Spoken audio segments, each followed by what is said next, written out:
여러분 반갑습니다. 오늘 우리는 우리 삶의 근간을 흔들고 있는 대한민국 경제 위기의 실체를 아주 깊숙이 들여다보고 이 거대한 파도 속에서 우리 개개인이 어떤 마음가짐과 구체적인 태도로 살아남아야 할지에 대해 아주 긴 호흡으로 이야기를 나눠보려 합니다. 약 10여 분간 이어질 이 이야기는 단순히 공포를 조장하기 위함이 아니라 냉혹한 현실 위에서 우리가 잡아야 할 희망의 밧줄이 무엇인지 찾기 위한 여정입니다. 지금 대한민국 경제는 그야말로 복합위기라는 거대한 늪에 빠져 있습니다. 뉴스에서는 연일 고물가, 고금리, 고환율이라는 단어가 들려오고 수출은 예전만 못하며 내수는 꽁꽁 얼어붙었다는 소식이 들립니다. 2025년 현재 우리 경제의 체질은 과거와 확연히 달라졌습니다. 과거의 위기가 외부의 충격에 의한 일시적인 타격이었다면 지금의 위기는 인구 감소, 잠재 성장률 하락, 그리고 가계 부채라는 내부의 시한폭탄이 함께 터지고 있는 구조적 침체입니다. 전문가들은 이를 두고 L자형 장기 불황의 시작이라고 경고합니다. 먼저 우리가 마주한 현실의 사례를 하나 깊이 있게 살펴보겠습니다. 서울 외곽에서 15년째 작은 인테리어 업체를 운영해온 50대 박 대표님의 이야기입니다. 박 대표님은 평생 성실함 하나로 자식들을 키웠고 몇 년 전 무리해서 대출을 끼고 상가 건물을 하나 샀습니다. 당시에는 저금리 기조가 영원할 줄 알았고 임대 수익으로 노후를 준비하려 했죠. 하지만 상황은 급변했습니다. 금리가 가파르게 오르면서 매달 내야 하는 이자가 임대료 수입을 훌쩍 넘어섰고 경기 불황으로 인테리어 의뢰마저 뚝 끊겼습니다. 자산은 늘어난 것 같은데 정작 수중에 현금은 말라버린 자산의 역설에 빠진 겁니다. 이것은 박 대표님만의 이야기가 아닙니다. 대한민국 가계 부채 1900조 원 시대, 우리 이웃 누구나 겪고 있는 소리 없는 비명입니다. 이런 상황에서 우리가 가져야 할 첫 번째 태도는 비관적 현실주의에 기반한 철저한 자기 객관화입니다.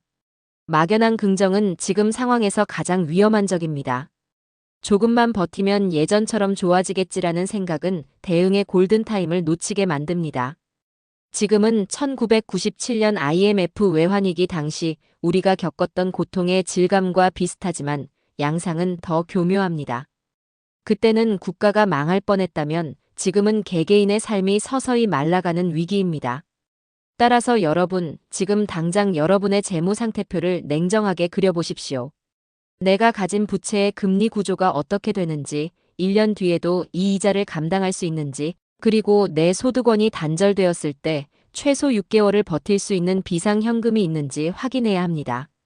만약 답이 아니오라면 지금 당장 체면과 자존심을 내려놓고 자산을 매각하거나 지출을 극단적으로 줄이는 생존 모드로 전환해야 합니다. 두 번째로 우리가 갖춰야 할 태도는 노동의 가치를 재정의하고 다각화하는 유연함입니다.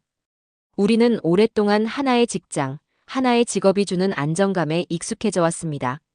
하지만 경제위기 상황에서는 기업들이 가장 먼저 비용 절감에 나섭니다. 최근 대기업들조차 희망퇴직 연령을 낮추고 인공지능 AI를 활용한 자동화에 열을 올리는 이유가 무엇일까요? 인간의 노동력이 불필요해지는 것이 아니라 단순 반복적인 노동의 가치가 하락하고 있다는 뜻입니다. 여기서 한 청년의 사례를 들어보겠습니다. 30대 중반의 대기업 사원 최 씨는 최근 퇴근 후 영상 편집과 데이터 분석을 배웁니다. 회사 일이 힘들지 않으냐는 질문에 그는 이렇게 답합니다. 회사가 나를 끝까지 책임져 주지 않는다는 걸 깨달았습니다. 경제가 어려워질수록 시장이 원하는 기술을 여러 개 가진 사람이 살아남는다는 걸 뉴스 자료들을 보며 절감했거든요. 최 씨의 이런 태도가 바로 우리에게 필요한 모습입니다. 본업에 충실하되 나만의 플랜 B, 플랜 C를 만들어야 합니다. 그것이 기술이든 자격증이든 혹은 작은 부업이든 상관없습니다. 소득의 파이프라인을 다변화하는 것은 불확실한 미래에 대한 가장 강력한 보험입니다. 세 번째는 정보의 문해력을 높이고 가짜 공포에 굴복하지 않는 태도입니다. 위기가 깊어지면 자극적인 정보들이 판을 칩니다. 한국 경제 내일 당장 망한다. 모든 자산을 현금화해서 금을 사라는 식의 극단적인 주장들이 유튜브와 SNS를 도배하죠. 이런 공포 마케팅에 휘둘리면 정작 중요한 기회를 놓치게 됩니다. 경제 전문가들은 말합니다. 위기 속에는 항상 자산의 재편이 일어난다고요.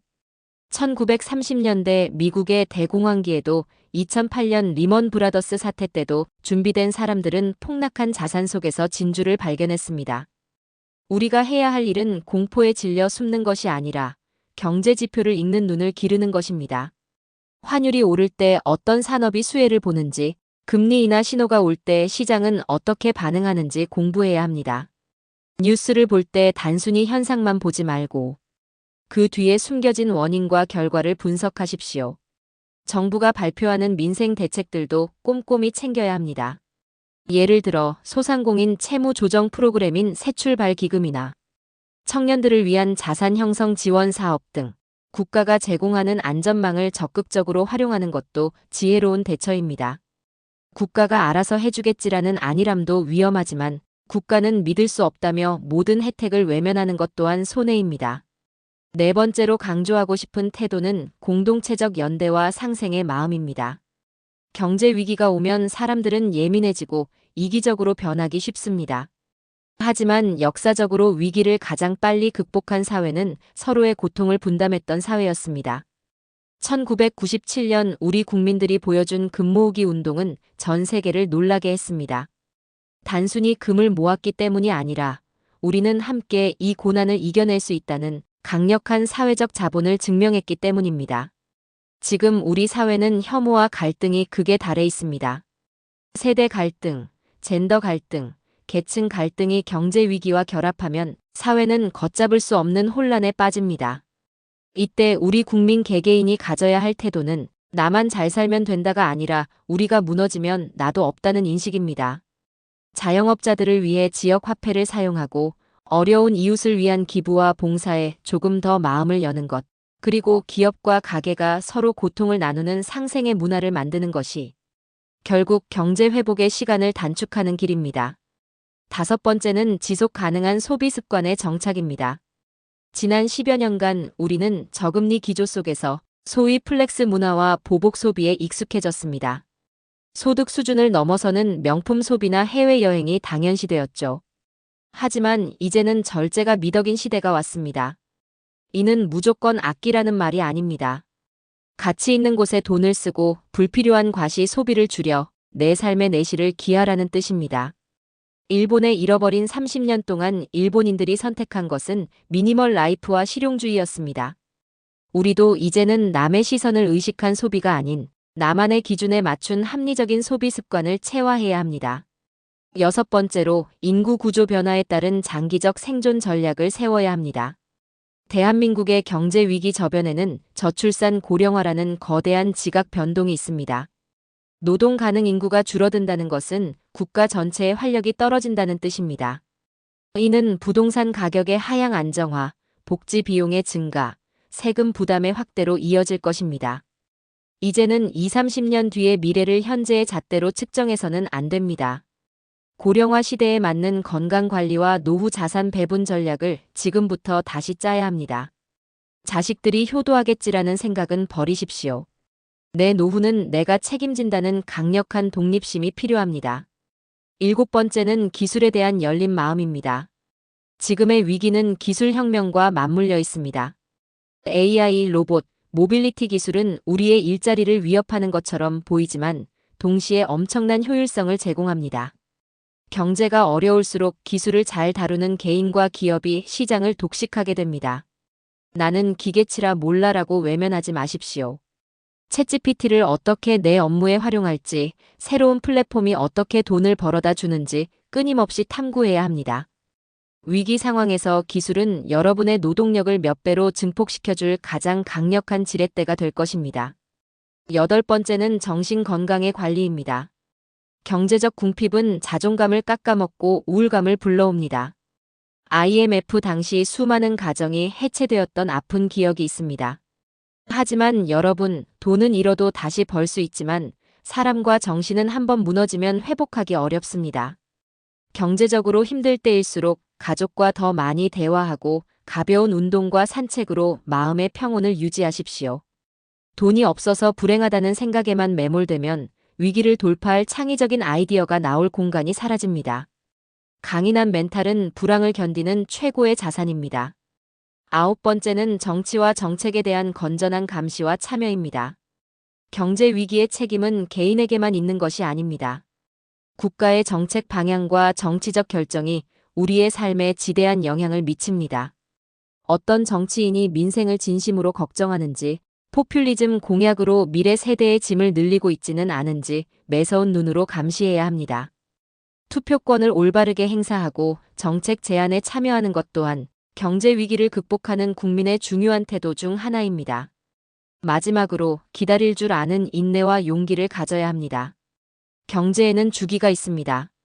겨울이 지나면 반드시 봄이 오듯 지금의 고통스러운 터널도 끝이 있습니다. 다만 그 터널을 지나는 동안 우리가 얼마나 단단해졌느냐가 터널 밖 세상에서의 성패를 결정할 것입니다. 1929년 대공황을 이겨낸 미국인들이 위대한 세대가 되었듯 지금 이 위기를 온몸으로 겪으며 살아남은 여러분은 대한민국 역사상 가장 강인한 세대가 될 것입니다. 여러분, 대한민국은 저력이 있는 나라입니다. 자원 하나 없는 척박한 땅에서 한강의 기적을 일궈냈고 민주화와 산업화를 동시에 이뤄낸 전 세계 유일한 나라입니다. 지금의 경제 위기가 우리를 무릎 꿇릴 수는 없습니다.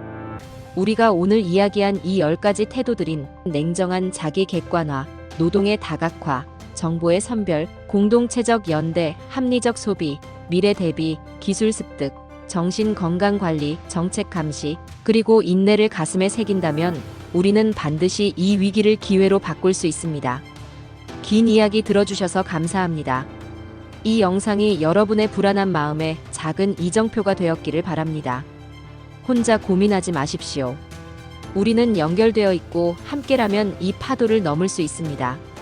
오늘 당장 여러분의 통장을 정리하고 내일 배울 새로운 기술을 검색해보는 것부터 시작해보세요.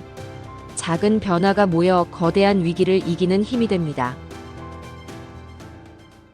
시청해주셔서 진심으로 감사드리며 구독과 좋아요 부탁드립니다.